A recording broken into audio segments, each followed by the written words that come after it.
বাপিদা, genius sports আগামী 15 বছরের জন্য ভারতীয় ফুটবলের সঙ্গে যুক্ত হতে চাইছে এবং বিট পেপার জমা দেওয়া এবং সম্পূর্ণ কাজটা করেছে। এবং তারাই হয়তো হতে পারে, কারণ ফেডারেশন সেই দিকেই ঝুঁকে আছে। তো এক সময় যখন এফএসডিএল বা রিলায়েন্স আসে, সেই সময় ডিলটা আপনিই করেছিলেন এবং খুব কাছ থেকে পুরো বিষয়টা পর্যালোচনা করে ডিলটা সমস্ত কাজটা করেছিলেন। এবার আবার তখন একটা 15 বছরের চুক্তি হয়েছিল, এবার আবার একটা নতুন চুক্তি হতে চলেছে ভারতীয় ফুটবলের সঙ্গে, আবার 15 বছরের জন্য 15+5। এই ডিলটা আপনি কেমন ভাবে দেখছেন? ভারতীয় ফুটবলের কতটা উপকার হবে বলে আপনার মনে হয়? কথাটা হচ্ছে, সারা পৃথিবীতে ফুটবলটা হচ্ছে ক্লাব বেসড, হ্যাঁ। এবং ক্লাবরা ফুটবলারদের স্বার্থ দেখে, এবং ফুটবলটা ফুটবলারদের, এবং ফুটবলাররা ক্লাবের হয়ে খেলে। সুতরাং এরাই হচ্ছে main stakeholder of the game. হ্যাঁ। তো এরাই আসল অংশীদার খেলার। তো তাদেরকে স্যাটিসফাই না করে, মানে ক্লাবদের স্যাটিসফাই না করে এরকম কোনো ডিল করতে নেই বা করা উচিত না। নিয়ামক সংস্থার, যেটা পেরেন্ট বডি, তার এটা করাটা ঠিক হবে না।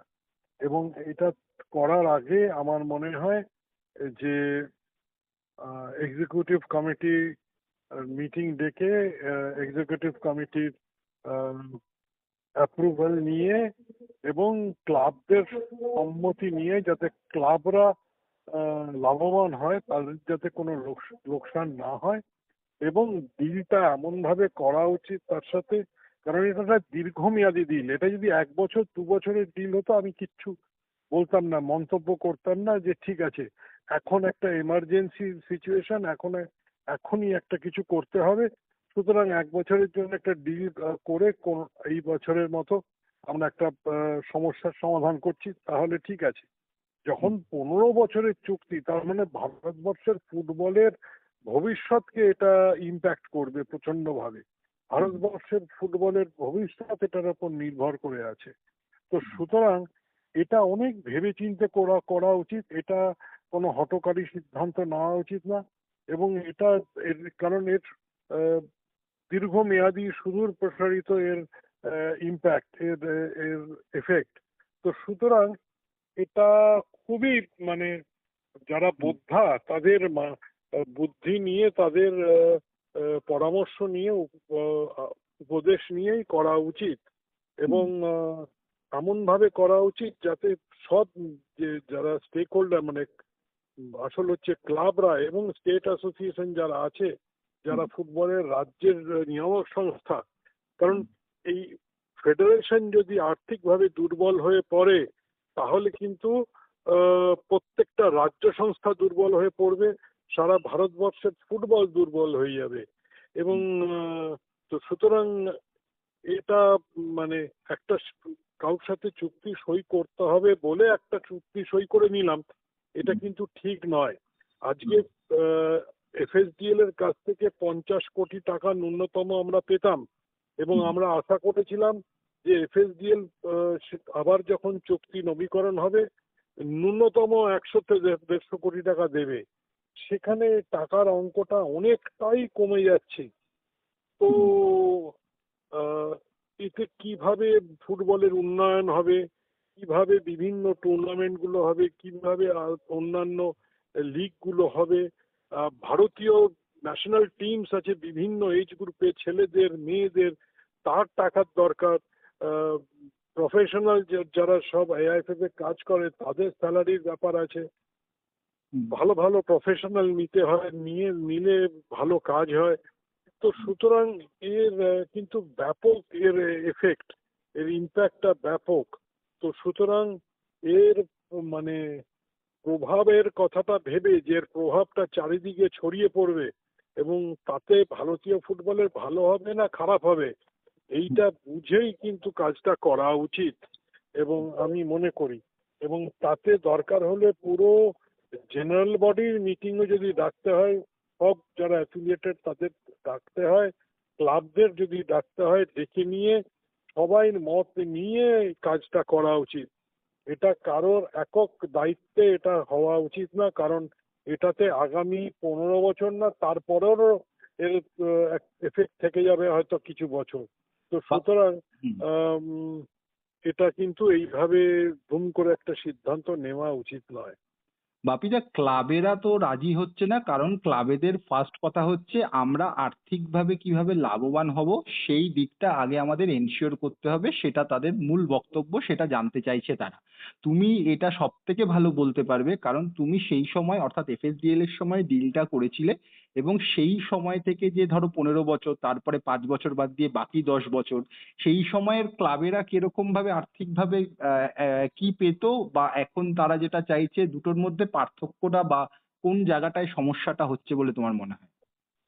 আজকে আহ, যখন আমরা ডিলটা করেছিলাম একটা জিনিস আমাদের মাথায় ছিল, যেটা এখনকার প্রশাসনকেও মাথায় রাখতে হবে, সেটা হচ্ছে এরম একটা চুক্তি স্বচ্ছতা, হুম। কতটা স্বচ্ছতা আছে, এবং ক্লাবদের জানতে হবে যে এতে তারা কতটা লাভবান হচ্ছে বা ক্ষতিগ্রস্ত হচ্ছে কিনা। হুম। কারণ এই পুরো ডিলটা স্বচ্ছতার ওপর নির্ভর করছে আগামী দিনের ফুটবল। এবং আহ, যেটা বলতে চাইছি যে খোলসা করে বলতে হবে চুক্তির বিভিন্ন শর্ত যেসব আছে, এবং প্রত্যেকটা শর্তকে আলাদা আলাদা করে যাচাই করতে হবে, বিবেচনা করতে হবে, করে তারপরে এই একটা সিদ্ধান্তে আসা উচিত। কারণ এই যে আইএসএল যেটা হতো, হুম। এই 10 বছর তো ক্লাবরা কখনো কোনো আপত্তি জানায়নি, কারণ ক্লাবরা লাভবান হয়েছে, প্লেয়াররা লাভবান হয়েছে, প্রচুর টাকা রোজগার করেছে প্লেয়াররা। ক্লাবরাও কিন্তু আহ, টাকা সেই মতো রোজগার না করলেও তারা কিন্তু কখনো ক্ষতিগ্রস্ত হচ্ছে বলে বলতো না। তাদের কিন্তু ভ্যালুয়েশন বাড়ছিল এবং তারা কিন্তু চাইছিল যে আরো কিছু বছরের মধ্যে তারা একটা ভালো জায়গায় আসবে। হুম। এবং ভারতবর্ষের ফুটবলের এই আইএসএল এর যে জনপ্রিয়তাটা আহ, সারা পৃথিবীতে ফুটবল দেশগুলোতে ছড়িয়ে পড়েছিল। হুম। ফোর্থ মোস্ট পপুলার লিগ ছিল আইএসএল। তো সুতরাং এবং আই লিগও খুব জমজমাট ভাবে খেলা হতো, এবং first division I league, second division I league, এবং সেখানে ক্লাবরা কখনো কোনো আপত্তি তোলেনি, খুব স্মুথলি ব্যাপারগুলো হতো। তো সুতরাং স্বচ্ছতাটাকে আনতে হবে, এবং এই চুক্তিটা নির্ভরই করছে যে যাতে আহ, প্রত্যেকের জন্য একটা উইন উইন সিচুয়েশন হয়, কেউ যেন ক্ষতিগ্রস্ত না হয়। এবং সবচেয়ে যদি ক্ষতিগ্রস্ত হয় তাহলে ফুটবল ক্ষতিগ্রস্ত হবে, যদি লাভবান হয় তাহলে ভারতের ফুটবল লাভবান হবে। তো ফুটবলকে জেতাবার জন্য এই চুক্তিটা স্বচ্ছতা রাখা উচিত, এবং এই চুক্তিটা এমন ভাবে করা উচিত বিবেচনা করে, এবং ভেবে চিন্তে সিদ্ধান্ত নেওয়া উচিত, বাপিদা। যাতে হুম। যাতে কারো ক্ষতি না হয়। বড় কারণ এটার যে প্রভাব সেটা কিন্তু আহ, সুদূর প্রসারিত। বাপিদা, কোথাও গিয়ে কি মনে হয় না, দেখো যখন আইএসএল টা শুরু হলো এবং রিলায়েন্স এটা হাতে নিল, এবং তারপরে একের পর এক বড় বড় কর্পোরেটরা কিন্তু সঙ্গে যুক্ত হলো রিলায়েন্স আসার পর। সঞ্জীব গোয়েঙ্কা আসলো, জিন্দালরা আসলো, এরকম বহু কর্পোরেটরা কিন্তু তারা এসছিল, এবং সেটা বোঝাই যাচ্ছে যেহেতু রিলায়েন্স রয়েছে তাদের ডাকে সাড়া দিয়ে তারা এসছে। এবার যখন রিলায়েন্স সরে গেল, এবার যদি অন্য কেউ আসে, তাহলে কি এই কর্পোরেটরা, সঞ্জীব গোয়েঙ্কা বলো বা আরো যারা রয়েছে, তারাও কি মানে আর থাকবে বলে তোমার মনে হয়, নাকি কি মনে হয় তোমার? কারণ তারা তো যাদের সঙ্গে এসেছিল তারা চলে যাচ্ছে, তারা কি থাকতে পারে, এরকম ব্যাপারটা? কথাটা হচ্ছে সেটা তো তাদের নিজস্ব সিদ্ধান্ত, কর্পোরেট সিদ্ধান্ত, হুম। যে তারা থাকবে কি থাকবে না। হুম। কিন্তু তখন প্রায় 500-600 কোটি টাকা বেশি লগ্নি হতো ভারতীয় ফুটবলে, এবং যার থেকে প্লেয়াররা প্রচুর টাকা পেত, এবং যারা যারা ফুটবলের সাথে জড়িত তারা প্রত্যেকেই তার ভালো এফেক্ট যেটা সেটা পেত। কারণ এক তো ভারতীয় ফুটবলের পপুলারিটিটা ছড়িয়ে পড়ছিল, এবং একটা ভালো স্ট্রং লিগ হচ্ছিল। আর উম, মানে যারা ফুটবল প্রেমী তারাও ভালো ফুটবল দেখছিল, অনেক তারকা ফুটবলাররা খেলছিল, এবং শুধু তাই নয়, বিদেশ থেকে যেসব তারকা ফুটবলাররা আসছিল তাদের মধ্যে অনেকে ভালো ছিল, ভালো মানের ছিল। ভারতের অনেক প্লেয়ার, আমাদের দেশের প্লেয়ারও তৈরি হচ্ছিল। আহ, তো সুতরাং, এবং তারা কিন্তু রিলায়েন্স অনেক ডেভেলপমেন্ট প্ল্যান মানে প্রোগ্রাম করতো। আহ, মানে বিভিন্ন রাজ্যে তারা ফুটবল ডেভেলপমেন্ট প্ল্যান ইমপ্লিমেন্ট করছিল, তারা বেবি লিগ ইমপ্লিমেন্ট করছিল নিজেদের, তারা একাডেমি করেছিল বা করেছে, এখনো আছে সেই একাডেমি। তো রিলায়েন্স ফুটবল একাডেমি খুবই ভালো করছিল। তো সুতরাং ফুটবলের একটা সার্বিক উন্নয়ন হচ্ছিল। তো এখন যদি সেই জৌলস, সেই ভালো সংগঠন, সেই অর্থ, এবং এইগুলো যদি আহ, নিয়ে আসতে পারে নতুন যার সাথে চুক্তি হবে, তাহলে হয়তো কর্পোরেটটা থেকে যাবে। আর যদি দেখে যে তাদের ক্ষতিগ্রস্ত হচ্ছে, তাদের ইমেজ ক্ষতিগ্রস্ত হচ্ছে, তাদের ব্র্যান্ড ক্ষতিগ্রস্ত হচ্ছে, তাহলে তারা হয়তো সরে যাবে। এক্স্যাক্টলি কিন্তু তোমার কর্পোরেট যত আসবে, ভারতীয় ফুটবলের বাণিজ্যকরণ তত ত্বরান্বিত হবে।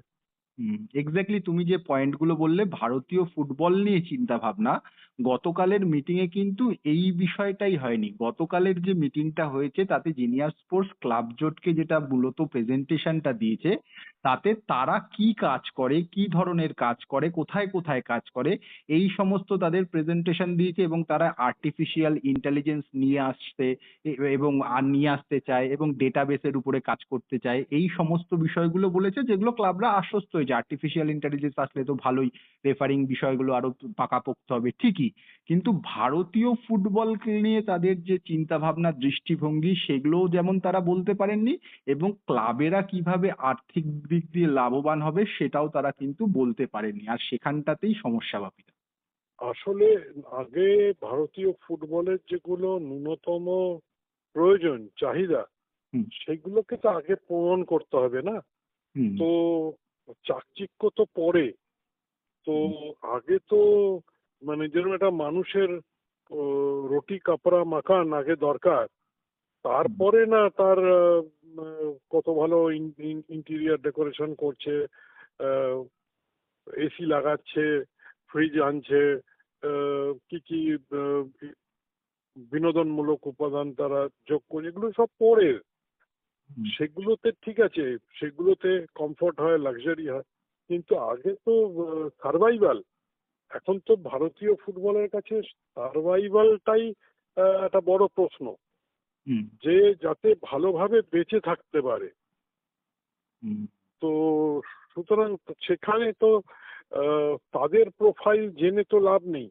তারা আমাদের ক্লাবদের জন্য, প্লেয়ারদের জন্য, কোচেদের জন্য, রেফারিদের জন্য কি করবে, কিভাবে তৃণমূল স্তর থেকে প্লেয়ারদের তুলে আনবে,